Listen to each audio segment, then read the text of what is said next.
All the leaves are brown and the skies are gray. That'd be a great beginning to a song. Write that down. Hey everybody, welcome back to the porch. Since everything is sort of dull colors, I'd bring a little bit of spring green back to the porch, and that's by getting the tower garden going.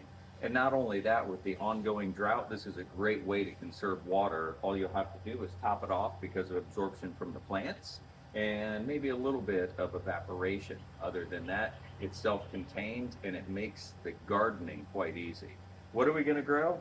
We're going to start with some kale and lettuces, also some chard, and I'm going to give a try at some broccoli and maybe cauliflower. Maybe getting a little too late for those, but I figured it'd be fun to get them going. And at the same time, I've got some tomato and peppers. Those did great. If you saw the video that I did when I harvested some potatoes out of the containers, I had tomatoes that were growing nearly all year. So I definitely want to get those in the ground.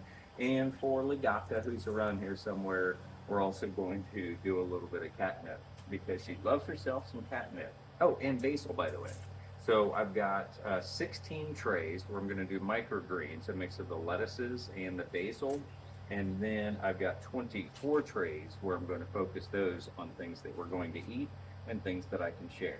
So let's go ahead and get started. To stay organized, I get a little notepad, and instead of putting flags in, you just go through them, and they're costly. I just take a piece of paper, that way I can do the date when I put the seeds in for germination, and just draw out the little grids, and that way I can mark everything as I go.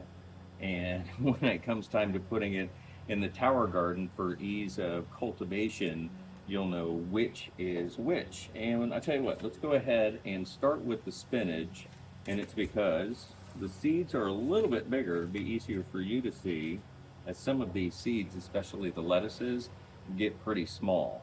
So those are the spinach seeds, and this is how easy it is.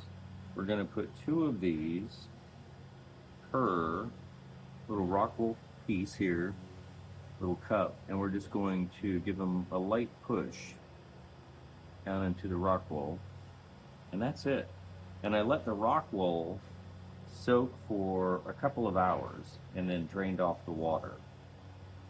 And by the way, rock wool is really cool. Think about how sugar can become cotton candy. Rock wool is lava rock. Pretty neat.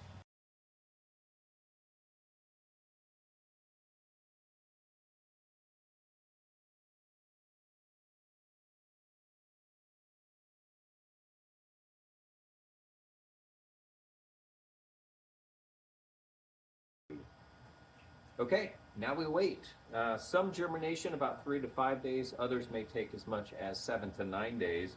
What I'm going to do is take another one of these growing containers, just flip it upside down. I'll keep them in the dark for a couple of days until they start to germinate. Then I'll take the lid off and I'll just put it in a window, keep it warm, let the roots pop out of the rock wool. And once we start to see the roots coming out, then it's time to bring an early spring and some green to the tower garden. And then within a few weeks, we'll be tasting some of our lettuces and getting the tomatoes going. And this rock wool stuff, by the way, it's really neat. It's easy to work with. All you need is a butter knife or just a dull knife, and it will cut right through it. And it's almost like sand at the end of the grow season, so I just throw it into my compost pile. And like I said, it makes a good starter media before you put it in the soil for your tomatoes or your peppers or maybe even your tower garden.